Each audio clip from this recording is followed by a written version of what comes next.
Hello friends, Heidi here from Rain Country. God is good all the time, and I wanted to talk a little bit about grains, soaking, drying, and all that kind of stuff, and show you what I do. When I first started learning about grinding your own grains, you're buying them in their whole form and grinding them and using them to make bread. There was a couple of different ladies I was listening to online that did radio type shows, and in both cases they said that when they simply switched to going from store-bought flour or store-bought breads to buying whole grains, organic grains, and grinding them themselves and making their own breads from that, there was a huge change in their health and their family's health when they simply made that change. Because when you get your grains and you grind them yourself, you're getting every part of the grain, all the good stuff, including the oil that's in there that is really, really healthy for you. And it's meant to be taken in its whole form. So even when you buy whole grain flour at the store, the fats are removed from that. So you're not actually getting all of the wheat, all of it. You're not getting every good healthy part. They have to remove the fat from the flour to make it more shelf stable, because it's got to be able to sit there for a while. But when you're doing it at home, then you grind up your flour as you need it and use it immediately. There's no need to make it shelf stable. So you're getting every part of those grains, all the goodness in there when you're doing it yourself. And that alone can make a big difference.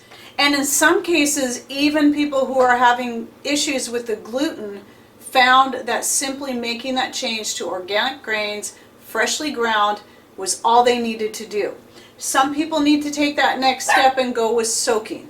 And so that's what I'm going to be showing you today, is how I soak the grains and then how I then dehydrate them to grind them up. Okay, so right here what I have is a blend of 1 part spelt berries, 1 part soft white wheat berries, and 2 parts hard white wheat. These are all organic grains. I know in the last video when I was talking about these, I was going to link to them when I think it was my hamburger recipe. I'll go ahead and link to the hamburger bun recipe right up there.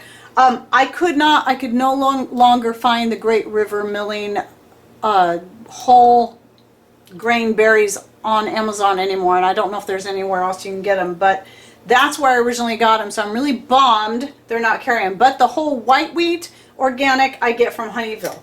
And so this is the blend I really like best, is the 1 part to 2 parts. And it just makes a really good all-purpose flour in my personal opinion. So what I like to do is I like to use a little bit of my homemade vinegar. This one here is the apple. And I pour about a tablespoon, give or take, in there, and that's going to help break it down even more. Or even you can let it sit for up to 3 days and have it ferment for you, and that will make them even healthier yet. And I've done that, and it gives it more of a sourdough flavor without actually having to make sourdough. And then I take either a wooden spoon, it's a bamboo spoon, or a chopstick, and then just stir that all around in there.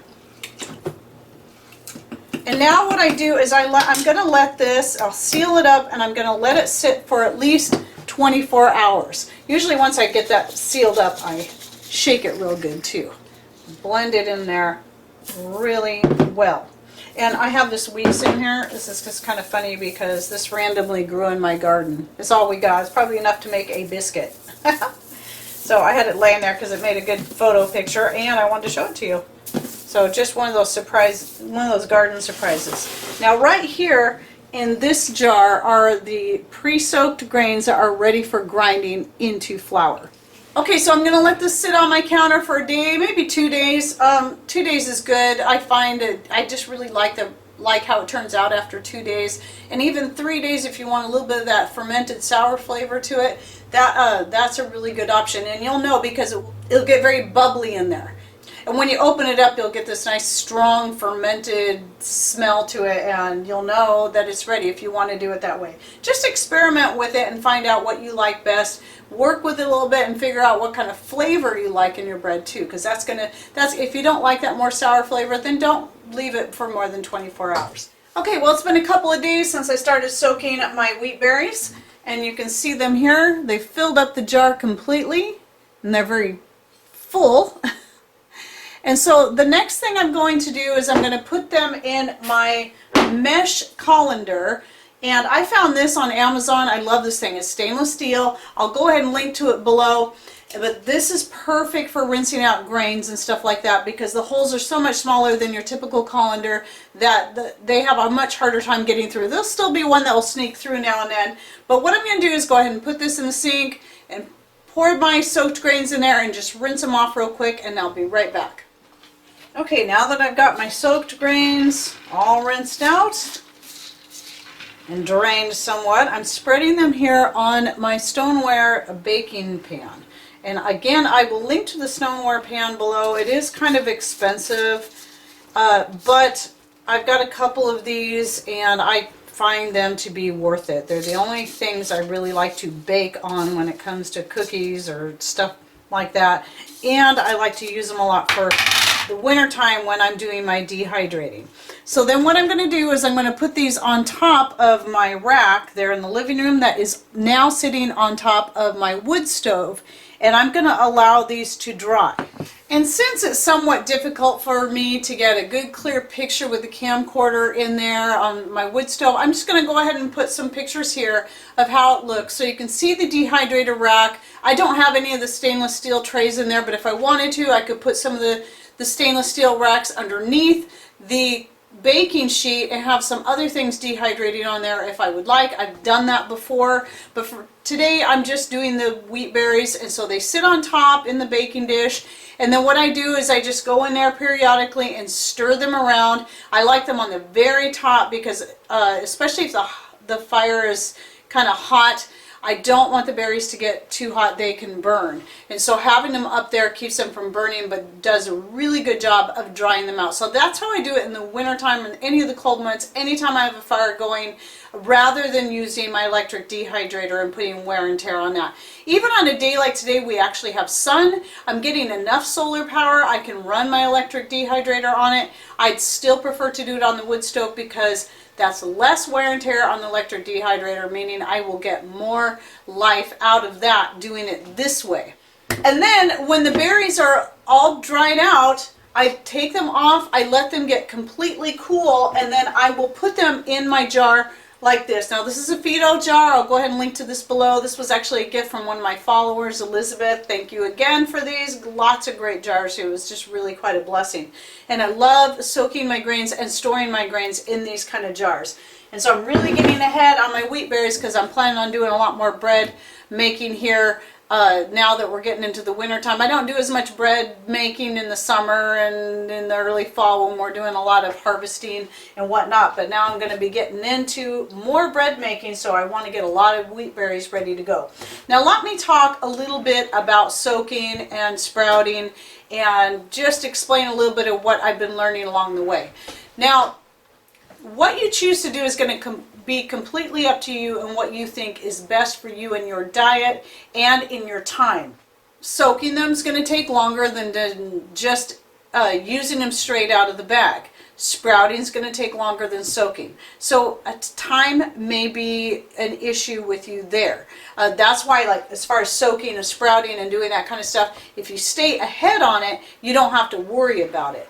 Now, as far as your health goes, if you're having, you know, I've talked a little bit about phytic acid, and that can have its pluses and its minuses when it comes to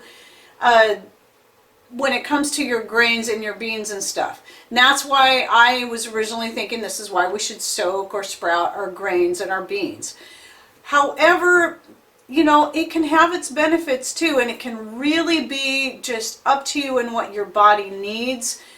You think about it, when Jesus walked through the fields with his disciples, they were plucking grain seeds right off of the plants and eating them just right there. Now, I do understand the grains that we have today are so hybridized and very different than the ancient grains that were growing back then, and that is part of the issue. The other big issue we have is genetically modified, which is bigger yet, and so you definitely want to avoid these. And non-organic. So I only get organic, non-GMO grains because of that. So it is the grains, you know, in the beans, it's the lectin in there that's causing the problem with a lot of people's gut health. Now lectin, this was the good news about that, is you can greatly reduce it by soaking your grains, and you can actually eliminate it by then sprouting your grains. If you're having gut issues that are causing all kinds of various problems like autoimmune disorders, arthritis, brain fog, and so on and so forth, any of these kind of things, then you're going to want to seriously think about doing the sprouting method. To me, we don't have those kind of issues, so I'm just doing the soaking just to make it a little bit more healthy, a little bit more gut friendly, and just kind of not worrying about taking the extra time to sprout. But if I ever feel that we need to do that, then I'll do that. Because here's the other thing about sprouting that might be a good option, is if you're looking for for a lower carb, sprouting your grains is going to lower the amount of carbohydrates in there, because you're actually getting more of a vegetable at that point. So just some things to consider. What you choose to do is going to be completely up to you and your needs and your family's needs, and whatever health issues you may be having, and what's simply going to work best for you as far as time goes as well. I mean, we have to kind of take all these things into consideration. For me, YouTube is a full-time job. Keeping my Etsy store going and the skirt making is another full-time job. And then trying to run this homestead, the gardening, and all the things I do from scratch, they're another full-time job. So I feel like I have 3 full-time jobs right on top of each other. So time is definitely extremely precious for me. And I do still make sure that I make a day of rest. I have to. And if I don't have that day of rest, then I'm just completely exhausted and just find it very difficult to keep up on all these things that I have going. So sprouting for me is just something is not necessary at this time, so I'm not going to take that extra measure, but it is recommended for those who really have some serious gut problems and a lot of health issues where you need it. So look into that, do the research. There is some controversy about, you know, soaking versus sprouting versus this versus that. But if you kind of do a comparison of all the different places you go to and listen to the different people like myself or Mary over at Mary's Nest that talk about the different, and Stacy from Off Grid with Doug and Stacy, so many people out there have a lot of good input on this, and just kind of weigh it all out compared to what you hear us say and what you're reading online, and try to get all your facts together and then find out, and then give it a try. Give the different things a try and find out what makes you feel best. That's really going to be the true measure of what's going to be best for you. Okay, well, I hope you enjoyed this video and that you learned something new. Thanks for watching. Take care and God bless.